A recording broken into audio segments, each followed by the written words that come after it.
Is the beer here yet? Because I think that argument is ready to start right outside any second. Okay, we're going to get to the finish line now. We're going to have some closing remarks from Bob Corell, who I think has been on the whole time since before this conference started. Was the first time I saw him on the screen. Bob, are you still there? Yes, can you hear me? We can hear you, Bob. The floor is yours, but only All for right. a maximum of 15 minutes. Oh, I won't do it. I'll leave my video up there. That is a seal that we found at 82 degrees north of Norway a couple of years ago. Kind of personifies the problem even for some of these other people. So you don't need to see me at the tiki bar.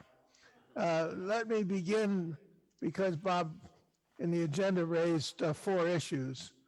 Causality. And I think there are 2 dimensions of causality. Bob did a stunning job of giving us, all of us here, a very deep understanding of the state of knowledge and the challenges that are rested therein. Unbeknownst to Bob, John Kerry took it into the human world in his final remarks in Scotland last week when he said, "We believe this is existential." And for many of you, it is already existential because people are dying today. That's the human side of causality. And you can go and dig your dictionary out about existential. And it's everything from hopelessness and giving meaning to each of our lives that might be challenged by this reality. But buried in it is the 4th word in this list of things that Bob asked me to talk about, the need for action.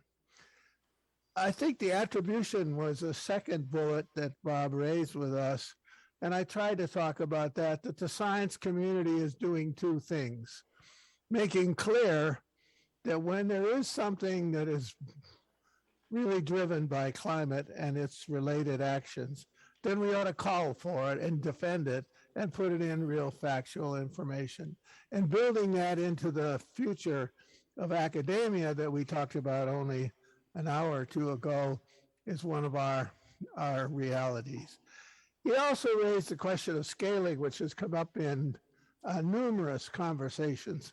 And I would argue that one way to think about it, it's a global scale process. The entire Earth is caught up in this process.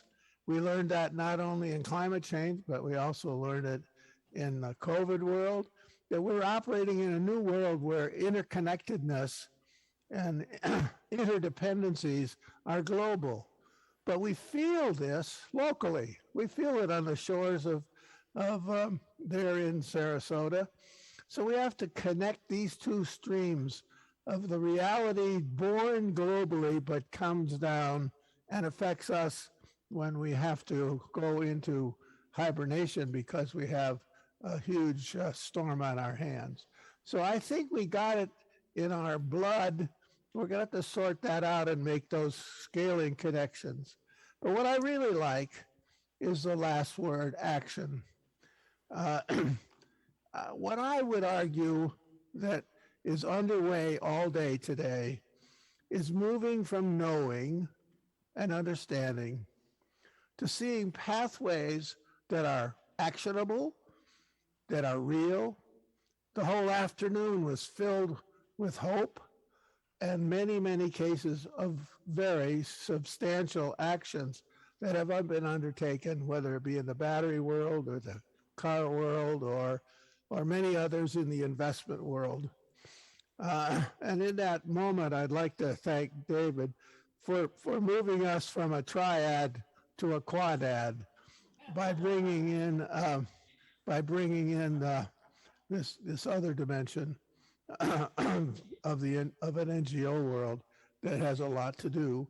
I would add that in Europe there is an organization called the Forum for Active Philanthropy, 150 nations working, companies working together at the CEO level to tackle this problem. pause a little bit on the action because we need nests where this stuff gets on the table. And thanks to Klaus Schwab, about 5 or 6 years ago at the World Economic Forum, turned loose his young global leaders, and we have taken the groups of 20 in our trips to Greenland, where we married actual experience with nature, where you see the Mulan and water streaming down to the bottom of the glacier, and then sitting down in a classroom setting to understand what's really happening there. And so we've had 4 classes of World Economic Forum young global leaders. Now, I am just blown away. They walk away from there with one idea, and that is we are a part of nature like every other part of nature. We're one of the participants. We are not the God over nature. And then they go to work. And so I think we're going to find places in the economic world that we've already heard substantially about in this, where the socioeconomic dimension of this will become more and more real, whether it be investing to transfer to some alternative world, and also beginning to engage in a very substantial way the financial communities, whether it be the banks like J.P. Morgan, Chase, and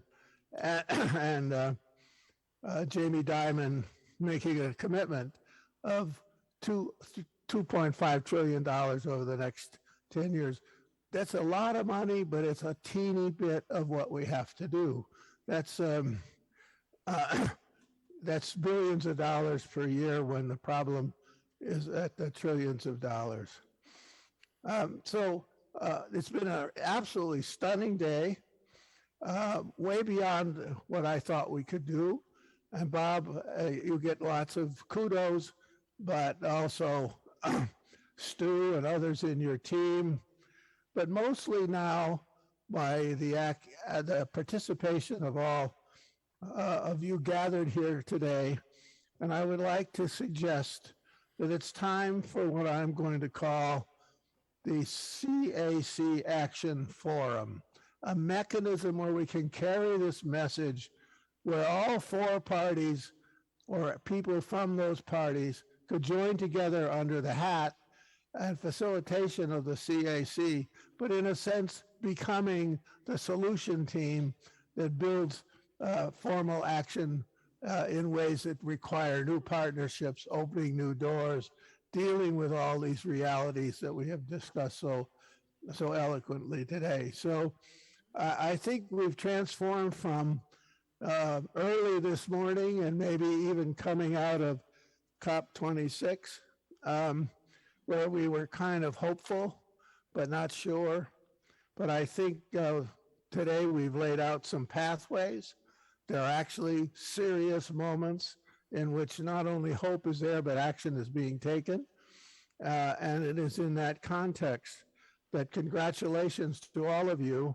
But I hope that we might form what I'm calling the CAC Action Forum, and it comes from the Quad, all 4 communities. Thank you very much. Thank you, Bob Corell.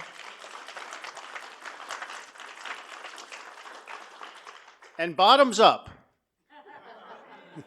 Okay, Bob Bunting, you have a new homework assignment, the CAC Action Forum. Bob is going to have the final send-off here, and if Bob goes over his time, which is allotted only at 10 minutes on this program, you can just leave. There's nothing else. David, did you want to say anything more? David Kotak. Unmute for a second. Bob Corell said everything so well and eloquently, and we should only applaud his wisdom and be thankful that it's shared with us. And you are the only one, Bob Bunting, who stands between me and a glass of wine. Well, I promise you that I'm not taking 10 minutes, but I did want to take 2 minutes, basically to thank the amazing group of people that came here today.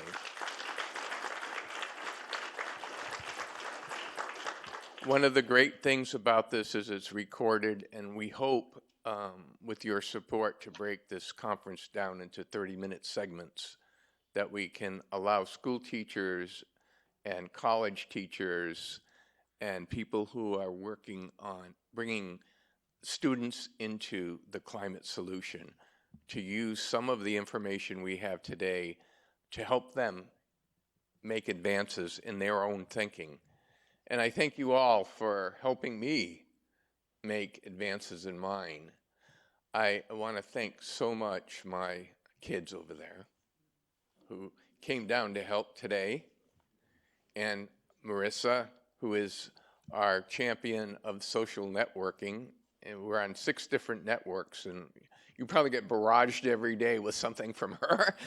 And also a very special thanks to my partner, Stu Waterman, who is an amazing human being, and he's been a friend, I guess we figured out, 36 years.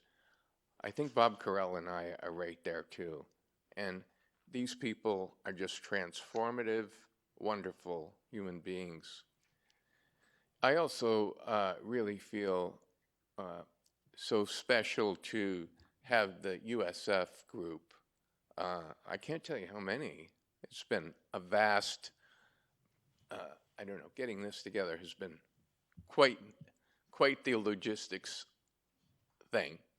And I know we've had a glitch here and there today, but it brings me back to one of the funniest things that ever happened to me when I was doing TV weather. It was back in the old days when they had green boards, and I had a little clicker like the one I had today, and it wouldn't advance.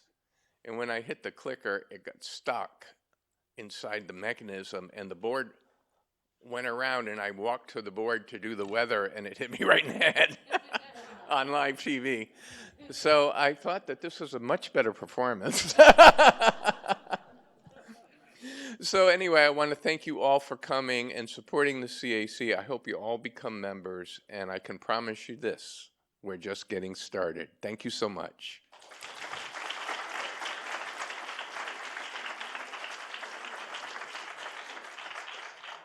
And if I may, especially to thank Rick Newman, because he did do a great job, and thank you so much, Rick.